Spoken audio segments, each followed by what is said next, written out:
4 performance bonuses tonight. We got Nate, Dover, Pfeiffer, and Green. They all won $50,000. Congratulations to them. The bonus is kind of suggested, but Bobby Green's win at the main event. I mean, I don't know if anybody saw that coming. What were your thoughts on that win? This sport is crazy, man. You never know what's going to happen in this sport. You know, when you look at Dawson, this guy hasn't lost a fight since 16. He's like 20-1, and you know, in the top 15, and boom, one punch, jab. Never know. Crazy. It's crazy. And again, the odds, quote me on this, but the boys were telling me that was like -410 or something like that at one point, or 430 or something. Crazy sport. He said that he'd like to stay busy and maybe fight in December. I mean, is that card already full, or is it a possibility you can win like that? There's always room. There's always room. We can always add another fight. So, yeah. Listen, if he really wants to turn around, we'll see. We'll see what's going on, and we'll figure something out. I like it. Joe Pfeiffer, of course, had another huge win as well. What did you think of his performance? I thought Pfeiffer looked awesome tonight, man. You know, when you watched, you know, I posted that vignette of him, right? And he was talking about, I'm faster, you know, I know, you know, everything that he said was dead on. You know, the leg kick hurt him. You could tell the leg kick hurt him. It reminded me of the Habib-Gaethje fight, you know. Gaethje was landing those hard leg kicks, and basically Habib said, enough of this shit, took him down and finished the fight. That's like what Pfeiffer did tonight. Yeah, and you know, obviously he's become very popular, but he's kind of saying, hey, I kind of like a new deal before I start facing these top fighters. And I saw you right in the back. We're working on a new deal now. All right, so you feel he's worth that at this point? Yeah. Listen, I like this kid a lot. He's tough and durable. Apparently, this was a horrible camp for him. He had a bad camp, all kinds of nagging little injuries and things like that. But he's one of these kids that has that dog in him. You know, I like everything about this kid. Nice. A couple of Felipe Lins, we had a late fight scratch. I think he felt ill. Did you have any update as to what happened or what his status is or anything along those lines? He didn't feel good. We sent doctors to look at him. They worked with him. They did some stuff. He said he still didn't feel good, so the fight got pulled. So and we paid Q to Lava. Was it Felipe's call to not fight, or was it the doctor's ruling out? I think it was his decision. Okay, interesting. Just a couple things outside of tonight. Mateusz Gamrot, he announced that he's the backup for Islam and Charles in Abu Dhabi. Can you confirm that he will be the backup fighter? He announced that? How did he announce it? It was an interview in Poland, I believe. It was translated that he said in an interview that he was going to be the backup for that. Yeah, sure. So, yeah? Okay. Yeah, I said yeah, sure. Okay. Conor McGregor also announced that he's in the USADA testing pool. Is that your understanding as well, or do you know if that's official? No, he is not officially in the USADA pool. He submitted the paperwork. Probably by Monday, he'll be submitted. And we're all kind of speculating. Again, don't hold me to that, right. but that'd be the paperwork is submitted next week sometime. Yeah, we're all kind of guessing, you know, 6 months, that sure looks to line up real nice with UFC 300. If you just do the math, does that appeal to you to have him maybe at UFC 300? I literally have nothing planned with Conor McGregor right now.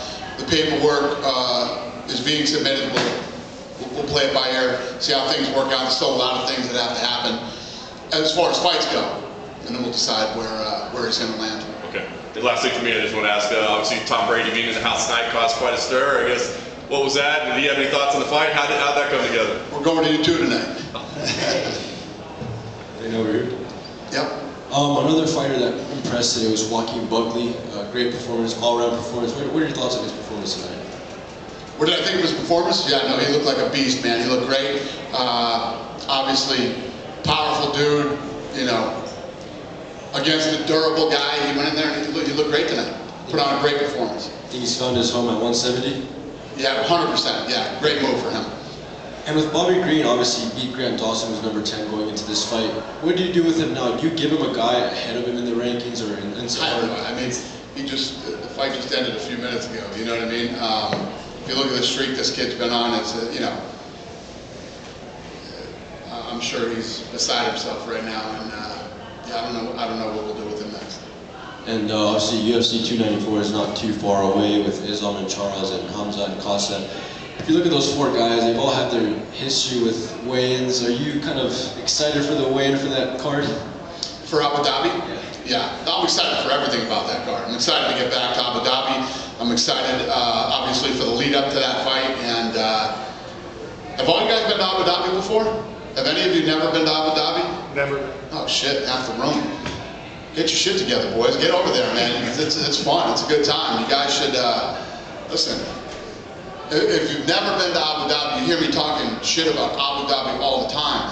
I mean, during the pandemic, it was incredible the way that the bubble was set up over there, especially with what we were dealing with here in the United States. But I'm telling you guys, if your company's won't kick in the money for you to go, just pay. Just go over there and do it. It's a really cool, unique experience. And you know, this fight's awesome. And like I said, the fight week is going to be fun. So you guys should try to get over there. Hit Lene up and get some credentials. And it was recently announced that Derek Brunson was signed by the PFL. I just wanted to ask about how were the conversations like with you guys?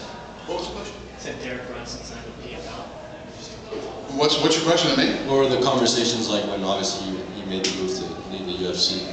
What was our conversations? Yeah, with him. It was probably released. I'm assuming, yeah. I don't know. I'm not in the middle of that yet. And this coming Tuesday is the last episode of Dana White's Contender Series from this season. Just want to get your thoughts on this season so far, and what is the rank amongst all the seasons you've been a part of? It's hilarious you just asked me that question because I was literally just in the back. I like the co-main event or main event said, we only got 1 more week left, boys, and it's going to be a year before we do this again. So we love that show. Love doing it every Tuesday. I'm sure you guys feel the same way. I mean, it's so awesome. You know, we have a fight on Saturday, and then you can look forward to waking up Tuesday morning. You got more fights, you know, over here, and they're always incredible. And yeah, I wish we could do those year round. I would literally do that year round if there was enough talent out there. I was going to say, that was my next question. Have you guys had those conversations yet about making it year round or just more? It's perfect right now because you do 10 weeks of this, and then you know, you let the talent build up again over the next year, and you go 10 weeks again. It really is perfect. I wish there was a scenario where we could do it every week.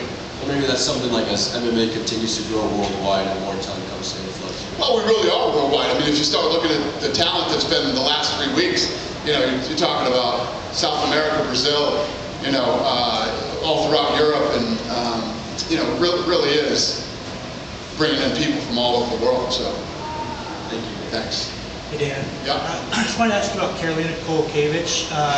She's on a 4-fight win streak. She was on a 5-fight losing streak before that. Is it just kind of cool to see someone who, you know, was on that losing streak? Everyone kind of wrote her off like she should retire, and she's bounced back on this 4-fight. Like, is it just cool to see? Yeah. No, it's awesome. You know, not to mention what a great human being she is. I mean, let's start there. And then, yeah, when you see somebody bounce back the way that she has, it's awesome. I don't know how much longer she wants to do this. You know, what more is there to really accomplish, especially as you start to get older. But yeah, I mean, I like her very much, and I'm happy to see her be successful. Drew Dober broke the record for most knockouts in the lightweight division. What were your thoughts on him? That was as one-sided and ass-whooping as I have seen in a very long time in the UFC. He came out on a mission, looked incredible, and yeah, he looked awesome tonight. Fighters were allowed to walk out with flags, have their flags in the octagon. Can you just talk about the decision to bring them back? Fighters walked out with their flags. Yeah, flags are back. Yeah. I was on vacation during the Mexican Independence Day, and the no flag thing drove me crazy. And I was like, yeah, fuck that, we're bringing flags back. Yeah, it drove me crazy. Is there, I mean, obviously, is there any, like, the reason why you took the flags away in the first place, like with like Russia, Ukraine, is there, like, can the Russians walk out with the flag this time? Yeah,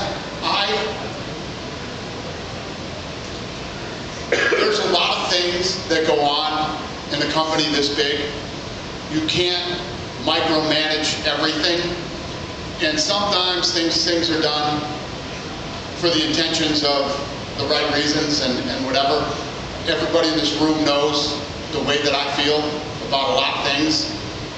Basically, I don't give a fuck is the answer to most things. Everybody's too soft, everybody's too sensitive about everything. And you know, when the decision was made to do this, I was just kind of like, you know, what's the big deal if they don't have, and Mexican Independence Day flipped the switch for me, and I was like, that's enough, I'm done with the no flags. So flags are back. If any flags hurt your feelings, too fucking bad. Thank you. Yeah. Good. Have a great night, everybody.